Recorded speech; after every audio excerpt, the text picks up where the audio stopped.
Hi, my name's Craig and I'm the lead pastor of Shadow Rock Church. Today our hearts are so very grieved at the senseless and tragic shootings that occurred yesterday in Las Vegas. This morning, like many others, I've been receiving messages from people about their friends, family, neighbors, and coworkers who were slain. And I've also received many requests to pray for others who are still fighting for their life. This is a national tragedy, and I'm told the largest mass shooting in modern U.S. history. These events have become far too common, and it's easy to feel powerless. Several people have asked me, how can I respond? And in answer to that question, let me offer these suggestions. The first thing we can do is pray. Let's pray for our family and friends who are grieving. Let's pray for those who are still fighting for their lives. Let's pray for those who are wounded and traumatized from the carnage of these events. Let's pray for our first responders who heroically run into the danger. Let's pray for our country and our world.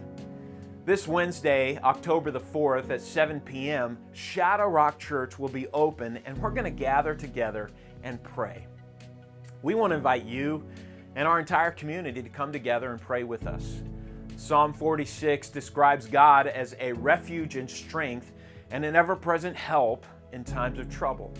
Paul, a follower of Jesus who ultimately gave his life for his faith, said that God is the Father of compassion and that God is the God of all comfort, who comforts us in our troubles so that we can be a comfort to others. First thing we can do is pray. Secondly, I want to say if you're grieving and hurting, I'm so sorry. There's nothing that I can say that will take your pain away. But I'm reminded that Jesus left heaven and entered into our broken, painful world.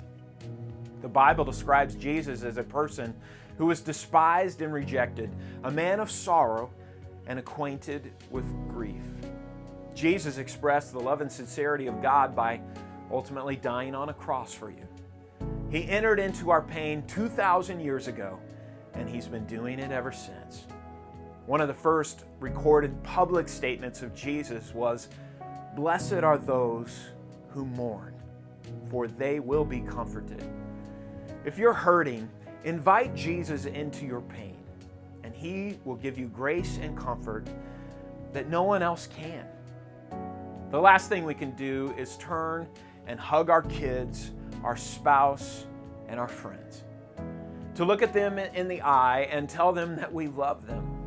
Let's endeavor to live life fully by loving God and loving our world with God's help. Let's do our best to consider how we may spur one another on towards love and good deeds. God bless you. We're praying for you.